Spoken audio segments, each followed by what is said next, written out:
ये तो आप सबने सुना ही होगा कि अतिथि देवो भव, लेकिन जब यही अतिथि बिन बुलाए हमारे घर आ जाते हैं तो उनकी इज्जत कम ही होती है।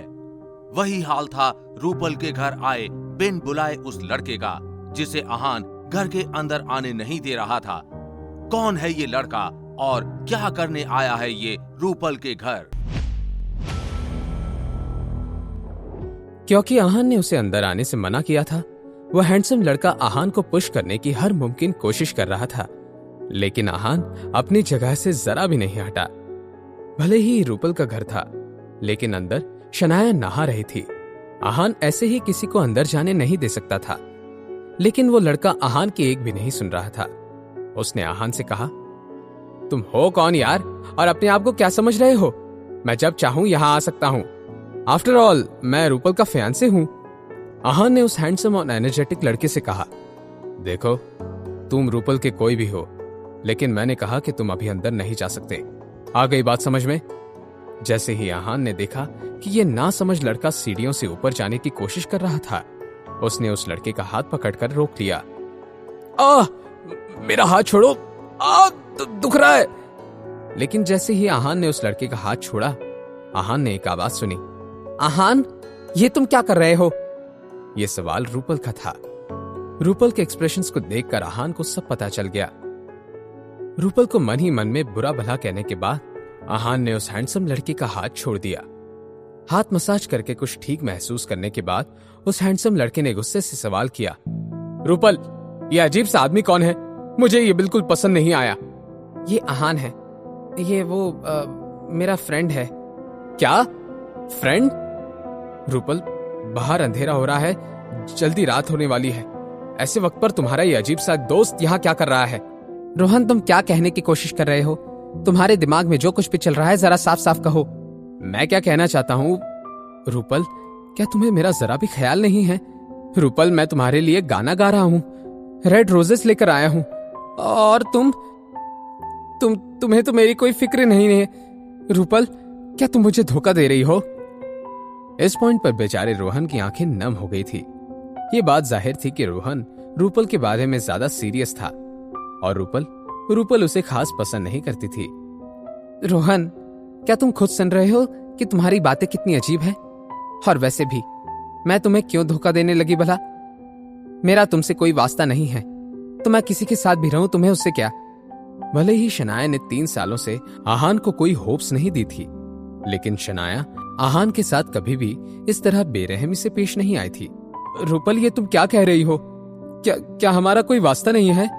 रूपल क्या तुम भूल गई हो कि मैं तुम्हारा फियांसे हूं? हमारे पेरेंट्स ने हमारी शादी तय की है। आजकल में तुम्हें मेरी वाइफ बनना है।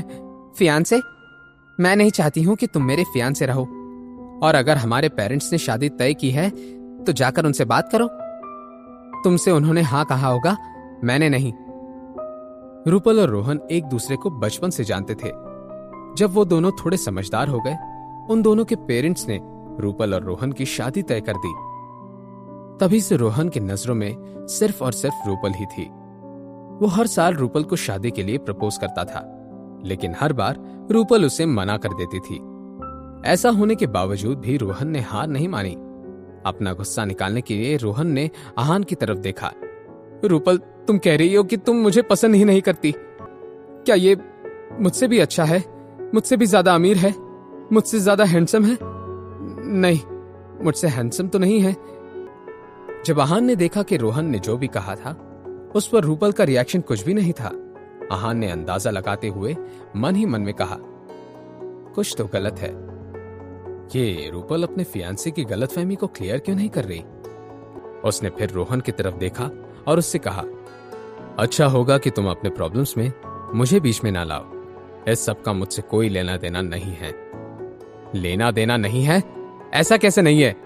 बेशर्म कहीं के, क्या तुम अपनी गिरी हुई हरकतों की जिम्मेदारी लेने से पीछे हट रहे हो? जब आहान ने देखा कि रूपल उस पर हंस रही थी तो वो चिढ़ गया। अब ये बात रोहन के खिलाफ आहान की नहीं थी, ये फाइट अब रूपल वर्सेस आहान की थी। आहान ये तुम क्या कह रहे हो? क्या तुम्हें पता है इस बात का क्या मतलब है? हाँ, मैं अच्छे से जानता हूं कि मैं क्या कह रहा हूं।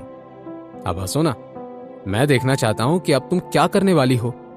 अच्छा, तो तुम अपनी हरकतों को मान भी रहे हो? तुम्हारे अंदर इतनी हिम्मत। अब देखो मैं तुम्हारे साथ क्या करता हूं। बस मेरा वेट करना, मैं तुमको अच्छा सबक सिखाऊंगा। रोहन ने आहान को चैलेंज करते हुए कहा। ठीक है, अब जाओ भी। क्या रात में तुम यहां हमारे साथ रहना चाहते हो? हमारी साथ सुनने के बाद रोहन को ऐसा लगा मानो कोई उसके जख्म पर नमक छिड़क रहा हो। उसने गुस्से से आहान को देखा और रूपल के घर से चला गया। अब क्या सबक सिखाएगा रोहन आहान को? क्या अब आहान के सर पर एक और नई मुसीबत खड़ी होने वाली थी? क्या आहान बचा पाएगा अपने आप को रोहन की बदले की आग से? आहान और शनाया के लिए रूपल के घर अगले कुछ दिन कैसे बीतने वाले थे? जानने के लिए देखिए अगला एपिसोड सिर्फ पॉकेट एफएम के यूट्यूब चैनल पर। और सीक्रेट अमीरजादा के सारे एपिसोड्स को सुनने के लिए डिस्क्रिप्शन में दी हुई लिंक से डाउनलोड कीजिए पॉकेट एफएम ऐप।